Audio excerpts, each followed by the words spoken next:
যদি আমি চলে যাই তাহলে তুমি ভেবে দেখবে তুমি তোমার সেবার জন্য অজামিলকে রাখবে নাকি ঘর ছাড়া করিয়ে দেবে, সেটা তুমি ভেবে দেখবে তুমি কি করবে। সিদ্ধান্ত নিয়ে নিল সে আর থাকবে না বিষ্ণু শর্মা, আর ঘরে থাকবে না, চলে যাবে।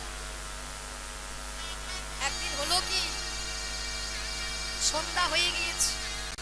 সন্ধ্যার সময় বিষ্ণু শর্মা ছেলেকে ডাক দিল, অজামিল ও বাবা এদিকে শোন না। ছেলেকে বলেছে, আজকে তুই আমি দুজনে মিলে আরতি করব। ভগবানের আরতি করেছে, ভগবানের আরতি করে শেষ হয়েছে। আরতি আরতি শেষ হওয়ার পরে মন্দিরের সামনে অজামিলকে বলল, খোকা আমার একটা কথা রাখবি? বলো না, বলো না বাবা, কি কি কথা? তুমি এমন ভাবে বলছো কেন? তুমি তো আমার পিতা, বলো। তুমি যা বলবে আমি সব কথা শুনতে রাজি আছি। বলো। দেখবেন মায়েরা, আমাদের জগতে 5টা পিতা, এই 5 জনের কাছ থেকে আমরা মূল শিক্ষাটা পাই। জন্মদাতা, শিক্ষাদাতা, দীক্ষাদাতা, অন্নদাতা, ভূমিদাতা। 5 জন হলো মা। এই যে এনাদের যে স্ত্রী, এরা হলো মা। আরো 2টো মা আছে, এই যে মাটিতে বসে আছেন, এটা হলো ধরিত্রী মা। আর মায়ের গর্ভ থেকে বেরিয়ে সর্বপ্রথম যার কোলে উঠি, ধাত্রী মা। তাহলে 5টা বাবা আর 7টা মা। আজকে অজামিল বলছে, পিতা বাবা গো, তুমি তো আমার জন্মদাতা, তুমি তো আমার অন্নদাতা, তুমি আমার সব। তুমি বলো কি করতে হবে, কি বলতে চাও? অনেকদিন তো হলো সংসার ধর্ম করলাম, অনেক তো হলো সংসার করা। একদিন এই সংসারের মাঝে, এই সংসারে আমি তোর মায়ের হাত ধরে এনেছিলাম। তোর মা এই ঘর আলো করেছিল, কিন্তু তোর জন্ম দেওয়া কালে তোকে রেখে তোর মতো একটা পুত্র আমার কোলে দিয়ে তোর মা দেহ ত্যাগ করল। তোকে পেয়ে আমি ধন্য। আমার মনে বড় ইচ্ছা, আমার তো বয়স হয়েছে, এই শেষ বয়সে আমার একটা মনে বড় আশা জেগেছে। যদি তুমি আমায় এই আশাটা একটু পূরণ করতে। বলো না বাবা, কি আশা তোমার? বাবা খোকারে, আমি ভেবেছি অনেক সংসার ধর্ম হয়েছে, এইবার আমি একটু তীর্থ ভ্রমণে যাব। যদি বাবা তুই একটু আদেশ দিস। তুমি আমার কাছে আদেশ চাইছো কেন? আমি তোমার পুত্র, আমি পুত্র হয়ে যদি তোমার মনোবাসনা পূর্ণ না করতে পারি, তাহলে যে এই পুত্র রূপে জন্মগ্রহণ করে আমার মনুষ্য জীবনটাই বৃথা। বলো কি কি করতে হবে আমার? আমি তো চলে যাব, তা চলে যাওয়ার আগে আমি সিদ্ধান্ত নিয়েছি পরশুদিন চলে যাব। পরশুদিন যাওয়ার একটা শুভ যাত্রা রয়েছে, তাই ওই দিন চলে যাব। আর তার আগের দিন মানে কালকের দুপুরে আমি এই মন্দিরের সামনে একটা যজ্ঞ করতে চাই। কারণ যদি তীর্থ ভ্রমণে গিয়ে আমি যদি আর ফিরে না আসি, তাহলে নারায়ণ মন্দিরের সামনে আর তো যজ্ঞটা করা হবে না। তাই যাওয়ার আগে করে নেব। তো দধি দুগ্ধ ঘৃত বলে যা লাগে সব কিছু সব আমি জোগাড় করে নিয়েছি। আমি কিন্তু আমার তো বয়স হয়েছে, ওই শুষ্ক পিল্ল কাষ্ঠ আমি সংগ্রহ করতে পারবো না। তাই আমি তোমাকে আদেশ করছি, আমি তোমায় বলছি, কাল সকালে ভোরের দিকে ওই গোদাবরী জঙ্গলে যাবে, আর ওখানে গিয়ে আমার জন্য শুষ্ক পিল্ল কাষ্ঠ একটু সংগ্রহ করবে। অজামিল বলে উঠল, বাবা গো, তুমি যাবে পরশুদিন, কালকের করবে যজ্ঞ, কালকের সকালে আমি যাব কাঠ আনতে, আদেশ করছো এখন সন্ধ্যা। আচ্ছা বাবা, এই যে তুমি আমায় আদেশ করলে, যদি আমি রাত্রের মধ্যেই আমার এই প্রাণে প্রদীপটা নিভে যায়, তাহলে তো তোমার আদেশ পালন করা হবে না। কাল দুপুরে তুমি যজ্ঞ করবে আর আমি আনতে যাব ভোরের বেলা, আদেশ করেছো সন্ধ্যায়, যদি রাত্রের মধ্যেই আমার এই প্রাণ আমার যে পিতৃসত্য পালন করার পবিত্র। বিষ্ণু শর্মা বলে বলল, কি বলতে চাইছো তোমরা? কি বলতে চাইছো? বলি বাবা, আদেশ যখন এখন করেছো, আদেশ পালন করব ঠিক এই মুহূর্তে, এখন। বিষ্ণু শর্মা চমকে গেল। অজামিল, তুমি কি বলছো? এখন গভীর জঙ্গলের মধ্যে হিংস্র জন্তু জানোয়ার আছে, যদি তোমার কোনো ক্ষতি করে দেয়, যদি তোমার কিছু হয়ে যায়, তাহলে তো তোমাকে ছাড়া আমি বাঁচবো না। বাবা, বৃথা তুমি মায়া করছো, বৃথা তুমি আমার প্রতি মায়া করছো। বাবা, মায়া করো না। আমি তোমার কাছ থেকে শিখেছি এ জগতে হরি নাম হলো সত্য, হরি হলো সত্য, আর হরির নাম হলো সত্য। তাই বাবা, তুমি এক কাজ করো, তুমি আমার চিন্তা না করে আমার যদি ভালো চাও, আমার যদি মঙ্গল চাও, তাহলে তুমি যাও। কোথায় যাবে? নারায়ণের মন্দিরে। আর নারায়ণের মন্দিরে গিয়ে ভগবানের চরণ ধরো, মুখে করো নাম, আর ভগবানের চরণটা ধরে রাখো। কারণ নাম ধরলে নামীকে পাওয়া যায়, নামই ধরলে নামকে পাওয়া যায়। হরি নাম সত্য, গুরু নাম সত্য। হরি নাম সত্য, গুরু নাম সত্য। হরি নাম সত্য, গুরু নাম সত্য। হরি নাম সত্য, গুরু নাম সত্য। ওগো সম্বল করো পথের সাথ। হরি নাম সত্য, গুরু নাম সত্য। হরি নাম সত্য, গুরু নাম সত্য। সম্বল করো পথের সাথ। হবে এসেছো একা, যেতে হবে একা। হবে এসেছো একা, যেতে হবে একা। মাইরা, আমরা একা এসেছি তো নাকি নাকি সঙ্গে টাকা পয়সা নিয়ে এসেছি? একা এসেছি, যাবো একা। ভবে এসেছো একা, একদিনই যেতে হবে একা। আর এসেছো একা, যেতে হবে একা। ওগো সঙ্গের সাথী কেউ হবে না তোমার। হরি নাম গুরু ধ্বনির দাই গৌর, হরি বল হরি বল। হরি নাম সত্য, গুরু নাম সত্য। সম্বল করো পথের সাথ। নাম সত্য, গুরু নাম সত্য। হরি নাম সত্য, গুরু নাম সত্য। সম্বল করো পথের সাথ।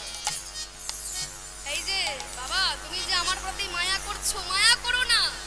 এই যে ছেলে ক্ষীরসর নদী দিলে, আর এই যে ছেলে পুলে ক্ষীরসর নদী দিলে।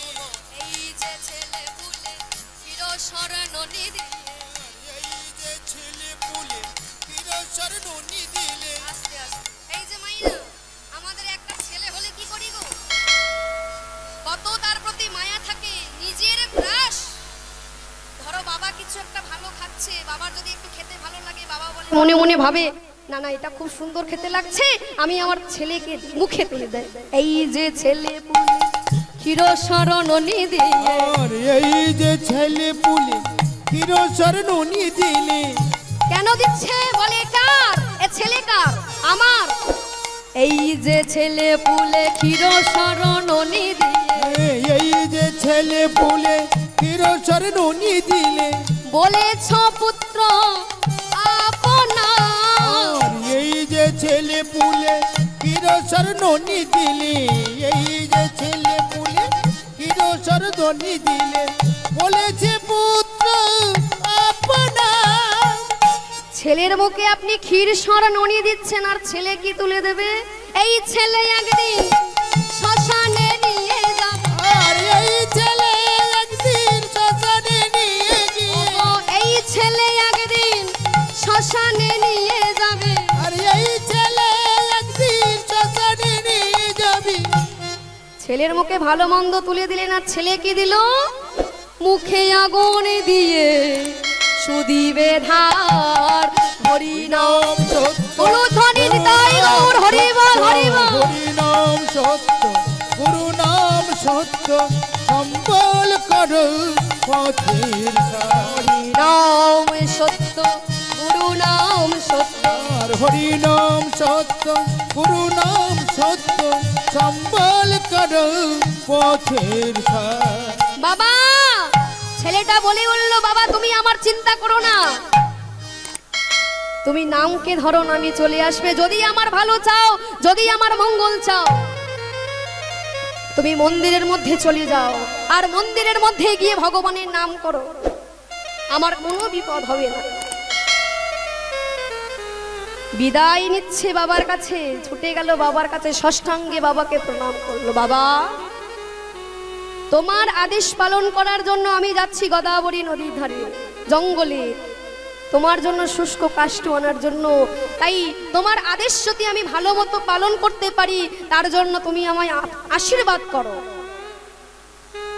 প্রণাম করলো। এই দেখুন মাইরা, এখানে কিছু শেখার আছে। আমরা অনেকে আছি প্রণাম করি, আমরা কেমন প্রণাম করি? যদি রাস্তা দিয়ে যাই, ধরো একটা মন্দির দেখা পেলাম, এই যে ব্যাস, এটা কিন্তু সত্যি, এইভাবে আমরা প্রণাম করে চলে যাই। তবে একটা কথা শুনে রাখুন মাইরা, কোথাও যাওয়ার আগে, যদি শুভ কাজে যাওয়ার আগে, সেটা একদিনের জন্য হোক, এক মাসের জন্য হোক, এক ঘন্টার জন্য হোক, কোন শুভ কাজে যাওয়ার সময় যদি গুরুজনকে প্রণাম করে যাওয়া যায়, গুরুজনের চরণ ধুলো পেয়ে যদি যাওয়া যায়, সেই যাত্রা তার শুভ হয়ে যায়। রাধে রাধে। এটা আমার কথা নয়, মহাভারতে আছে। কি গো মাইরা, মনে আছে? 1 থেকে 11 বছর লীলা হলো বৃন্দাবন লীলা, 12 বছর হলো মথুরা লীলা, 13 বছর হস্তিনাপুর লীলা, আর 89 বছর হচ্ছে দ্বারকা লীলা। তাহলে মাইনা, ভগবানের বয়সটা কত হলো? 125। আমার কথা নয়, ভাগবতের কথা। ভগবানের বয়স হলো 125। বারবার ভগবান জীবকে শিক্ষা দিচ্ছে যে ওরে, বাবা মার চরণে প্রণাম করতে হয়, গুরুজনকে প্রণাম করতে হয়, গুরুজনের চরণ ধুলো নিতে হয়। ওই জন্য কুরুক্ষেত্রে যুদ্ধে যাওয়ার আগে, কুরুক্ষেত্রে যুদ্ধের আগের দিন যুধিষ্ঠির বারবার গিয়ে কৃষ্ণকে বলেছিল, কৃষ্ণ, কৃষ্ণ রে, ওরে কৃষ্ণ, একটু ক্ষণকাল বিলম্ব কর। কৃষ্ণ বলেছিল, কেন দাদা, কি দরকার? কৃষ্ণ, যুধিষ্ঠির বলেছিল, কৃষ্ণ রে, কাল তো আমি যুদ্ধে যাব, জানি না যুদ্ধে গিয়ে আমি আর যুদ্ধ থেকে বাড়ি ফিরে আসবো কিনা। যুদ্ধে গিয়ে যদি আমার প্রাণ চলে যায়, আমি যদি মারা যাই, তাহলে যে আমার বড় মার চরণ ধুলো আর পাওয়া হবে না।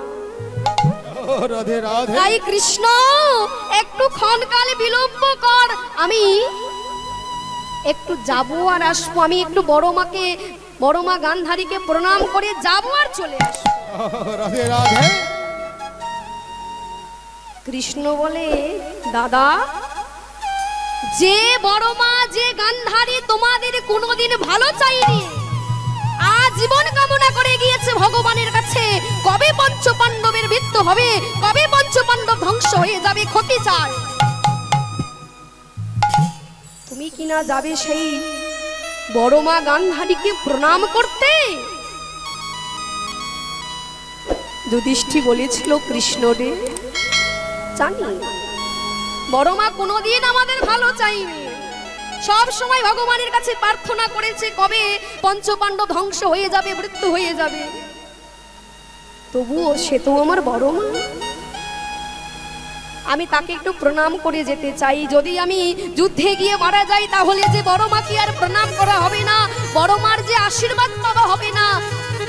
তাই কৃষ্ণ, ক্ষণকাল একটু বিলম্ব কর, আমি গিয়ে বড় মাকে একটু প্রণাম করে আসি। কৃষ্ণকে দাঁড় করিয়ে রেখে যুধিষ্ঠির গেল। যুধিষ্ঠির গেল গান্ধারীর কাছে, আর গান্ধারী করছে কি, দাঁড়িয়ে দাঁড়িয়ে কাঁদছে, আর কৃষ্ণকে বলছে, কৃষ্ণ, মনে মনে কৃষ্ণকে জানাচ্ছে, কৃষ্ণ রে, কেন করলি, কেন করলি তুই আমার সাথে এমন? 100টা ছেলেই আমার খারাপ হয়ে গেল, কেন করলি না তুই আমার 100 ছেলেটাকে মধ্যে একটা ছেলেকে ভালো করতে পারলি না? রাধে রাধে। কেন করলি না?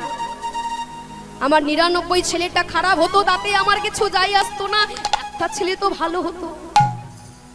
কেন করলি না?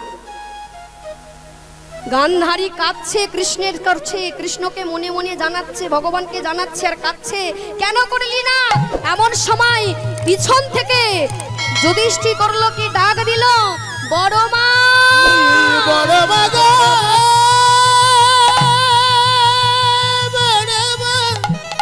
বড় মা,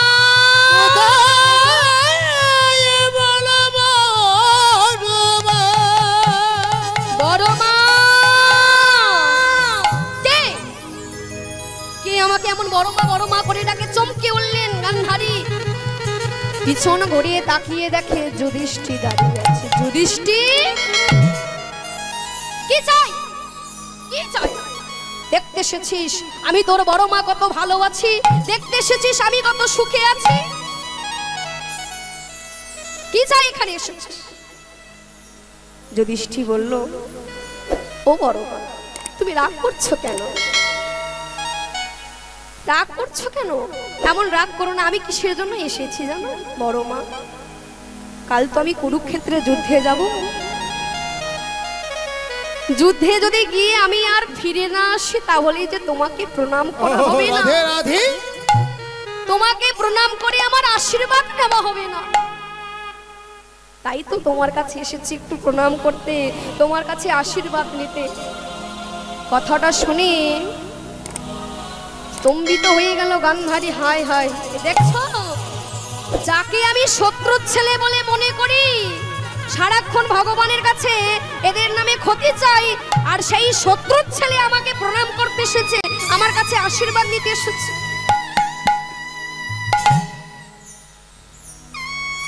গান্ধারীর মনটা গলে গেল। বল বাবা, কি চাই? কেন যাবেন না বলুন তো মাইরা?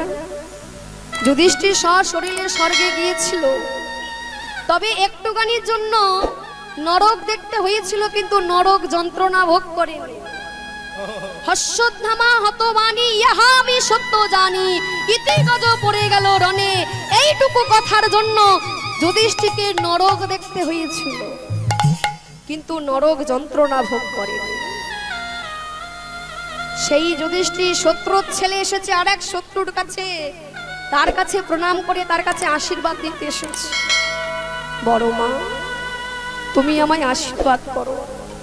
গান্ধারী বলে, শোন বাবা, আমি তোর কাছে, তুই আমাকে কখন আমার কাছে কিছু চাসনি, আর আমি তোকে দিও নি। বল বাবা, তুই কি চাস? আজ তুই যা চাইবি আমি তোকে তাই দেব। বল কি চাস? রাধে রাধে। বলে উঠল পিসি, বড় মা, যদি দিতেই হয় তুমি এই যুধিষ্ঠিরের মাথায় হাত রেখে আশীর্বাদ করো। কি আশীর্বাদ? তুমি আশীর্বাদ করো প্রথম দিন যুদ্ধে গিয়ে যেন এই যুধিষ্ঠির মৃত্যু হয়ে যায়। বলিস না বাবা, বলিস না। হরি বল, হরি বল, হরি বল। কি বলিলি রে ওরে যুধিষ্ঠির রে, বল করে বলিস না ওরে যুধিষ্ঠির রে, ওরে যুধিষ্ঠির অমন করে বলিস না। যুধিষ্ঠির, এমন কথা বলিস না বাবা। এ তুই কি বলছিস? ঠিকই বলছি বড় মা, তুমি তুমি আমার মাথায় হাত রেখে আশীর্বাদ করো যেন প্রথম দিন যুদ্ধে গিয়ে আমার মৃত্যু হয়ে যায়। এমন কথা কেন বলছিস বড় মা? তুমি জানো, বড় দাদা বেঁচে থাকতে যদি কোলের ভাই মারা যায়, তার যে কি দুঃখ, তার যে কি কষ্ট, তার যে কি বেদনা, তার যে কি যন্ত্রণা তুমি বুঝবে না বড় মা। কুরুক্ষেত্রে যুদ্ধে গিয়ে যদি আমি বেঁচে থাকি আমার ভাইরা মারা যায়, সে কষ্ট সে যন্ত্রণা আমি সহ্য করতে পারবো না। তাই আমি তোমার কাছে এসেছি, তুমি আমায় আশীর্বাদ করো। কাল কুরুক্ষেত্রে যুদ্ধে গিয়েই যেন আমার মৃত্যু হয়ে যায়। চুপ কর বাবা, চুপ কর বাবা, বলিস না এমন কথা। যে পক্ষে কৃষ্ণ রয় সে পক্ষের কি অপমৃত্যু হয়? আমি জানি মৃত্যু হলে আমার ছেলেদের হবে। আমি জানি আমার প্রত্যেকটা ছেলে কুরুক্ষেত্রে যুদ্ধে যাবে, কেউ বাড়ি ফিরে আসবে না, সবাই মারা যাবে, সবার মৃত্যু হয়ে যাবে। কিন্তু তোরা জয়ী হয়ে ফিরবি, কারণ যার পক্ষে কৃষ্ণ আছে, যারা ভগবানের চরণ স্মরণ করে তাদের কখনো বিপদ হয় না। তাই আমি তোকে আশীর্বাদ করছি বাবা, ও তুই জয়ী হয়ে ঘরে আসিবি। আরে জয়ী গয়ে ঘরে আসিবি, ও তুই জয়ী হয়ে ঘরে আসিবি। ওরে ওই জয়ী গয়ে ঘরে আসিবি। আমি এই আশীর্বাদ করি তোরে, জয়ী হয়ে ঘরে আসিবি। ওরে এই আশীর্বাদ করি তোরে, জয়ী হয়ে ঘরে আসিবি। যেই না এমন আশীর্বাদ করছে, দুর্যোধন বুঝতে পারলো। দুর্যোধন বলে বলল, মা তুমি শত্রুর ছেলের কিনা আশীর্বাদ করছো যে জয়ী হয়ে ফিরে আসবে। বলি খোকা, যে শুভক্ষণে যাওয়ার আগে, কোনো যাত্রা যাওয়ার আগে যদি গুরুজনকে প্রণাম করে তার যাত্রা যে শুভ হয়। আমি ওদের বড় মা হয়ে কি করে ক্ষতি চাইবো যে আমাকে প্রণাম করতে এসেছে? আমি ক্ষতি চাইতে পারলাম না। তাই মাইরা শুভ কাজে যাওয়ার সময় যদি গুরুজনকে প্রণাম করে যাওয়া যায়, তার অনেক মূল্য, তার অনেক দাম। অজামিল করলো কি, বাবার কাছে প্রণাম করে, ষষ্ঠাঙ্গে বাবাকে প্রণাম করে বাবার কাছে বিদায় নিয়ে গভীর জঙ্গলের মধ্যে চলতে লাগলো পিতৃসত্য পালনের জন্য। আর মুখে ভগবানের নাম, নারায়ণের নাম, নারায়ণ নারায়ণের নাম করছে। হে নাথ নারায়ণ হরি, হে নাথ নারায়ণ হরি। হে নাথ নারায়ণ হরি, হে নাথ নারায়ণ হরি। হে নাথ নারায়ণ হরি, হে নাথ নারায়ণ হরি। আর হে নাথ নারায়ণ হরি, হে নাথ নারায়ণ হরি। জয় যাদব মাধব মুকুন্দ, হে কৃষ্ণ কেশব গোবিন্দ। হে যাদব মাধব মুকুন্দ, হে কেশব হেনু গোবিন্দ। যাদব মাধব মুকুন্দ, হে কৃষ্ণ কেশব গোবিন্দ। বাসুদেব গিরিধারী, বাসুদেব দেব গিরিধারী, বাসুদেব গিরিধারী, বাসুদেব গিরিধারী। হে নাথ নারায়ণ হরি, হে নাথ নারায়ণ হরি, হে নাথ নারায়ণ হরি, হে নাথ নারায়ণ হরি। মুখে ভগবানের নাম করতে করতে যাচ্ছে। পবনদেব আদেশ করো প্রভু, ইন্দ্রদেব আদেশ করো প্রভু, বরুণদেব আদেশ করো প্রভু। ডাক দিল ভগবান তিনজনকে। তিনজন মিলে উপস্থিত হয়ে বলল, বলো প্রভু কিসের জন্য আমাদের আদেশ, আদেশ করো, কি কাজ করতে হবে? শোনো, একটা ছোট্ট পরীক্ষা করতে হবে। পরীক্ষা? কি পরীক্ষা? বলে শোনো, পরীক্ষাটা হচ্ছে ওই যে দেখছো গোদাবরী জঙ্গলে, ওই জঙ্গলে আমার একজন ভক্ত দেখো আমার নাম করতে করতে যাচ্ছে। বলে হ্যাঁ প্রভু দেখতে পাচ্ছি, দেখতে তো পাচ্ছি যে নাম করতে করতে যাচ্ছে। এইবার করেছে কি, যখন নাম করতে করতে যাচ্ছে ভগবান করলো কি, ভগবান তিনজনকে আদেশ করলো, পবন দেব তুমি একটা কাজ করো, ওই গদাবরী জঙ্গলে প্রচন্ড জোরে ঝড়ে বেগে চলো। আর এই যে ইন্দ্রদেব তুমিও চলে যাও, মোহর মোহর বজ্রপাত করবে। বরুণ দেব ওই জঙ্গলটাকে কালো মেঘে তুমি ঘিরে ফেলো, আর তার মধ্যে ইন্দ্রদেব তুমি দধিচি মুনির অস্থি দ্বারা নির্মিত বজ্র নিক্ষেপ করো। তবে দেখো দেখো আমার ভক্তির অঙ্গে যেন আঘাত না করে, কারণ এটা পরীক্ষা, মৃত্যু নয়। চলে গেল তিনজন, শুরু হয়ে গেল দুর্যোগ, মোহর মোহর বজ্রপাত, জঙ্গলটা কালো মেঘে ঢেকে গেল, তার মধ্যে জোরে জোরে ঝড় হচ্ছে। আর তার মধ্যে ওই দুর্যোগ ভেদ করে মুখে নারায়ণের নাম করতে করতে অজামিল চলেছে নারায়ণ।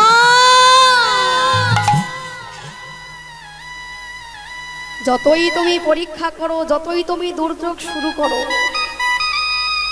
একটা কথা আমি খুব ভালো করে জানি, যেখানে দুর্যোগ সেখানেই ভগবানকে পাওয়ার সুযোগ। রাধে রাধে। দুর্যোগ আর সুযোগ, দুর্যোগ কথাটা খুব ভয়ঙ্কর, কিন্তু সুযোগ কথাটা খুব মিষ্টি। এই যে মাইরা এত কষ্ট করে এসেছেন, বাড়িতে কাজকর্ম ফেলে এসেছেন, মনে হয় না যে এত বড় সুবর্ণ সুযোগ, এক বছর পরে হরিনাম হচ্ছে, একটু এত বড় সুযোগকে হাতছাড়া করা যায়? ছুটে এসেছে। তাই সুযোগ কথাটা খুব মিষ্টি, কিন্তু দুর্যোগ কথাটা খুব ভয়ঙ্কর। তবে ভাববেন, ভালো অবস্থায় সুস্থ অবস্থায় তো আমরা সবাই ভগবানের নাম করি, কিন্তু দুর্যোগের মধ্যে বিপদের মধ্যে আমরা কতজন ভগবানকে ডাকি? কতজন ডাকি? ভগবান পরীক্ষা করছে ভক্তকে।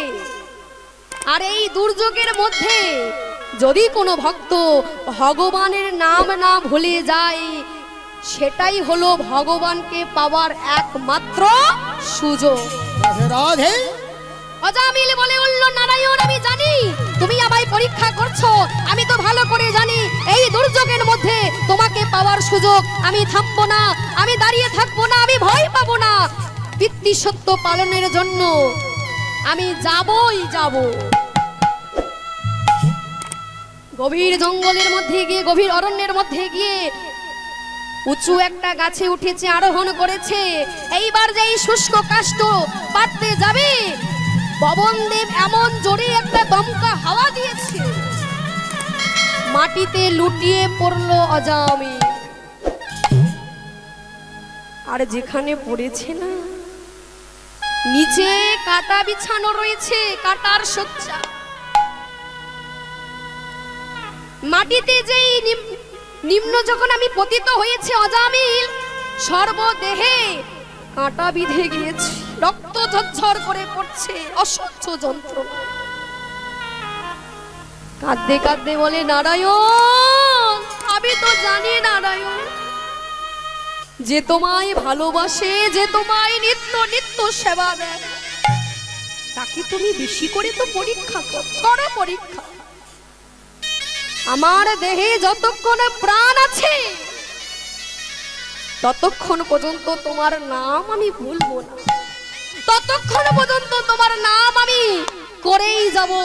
উঠে দাঁড়ালো, উঠে দাঁড়িয়ে অজামিল পিতৃ সত্য পালনের জন্য আবার গাছে উঠলো। যেই পারতে যাবে আবার পড়ে যাই, কাটা বিঁধে যাই, আবার উঠে। এইভাবে চলতে থাকে।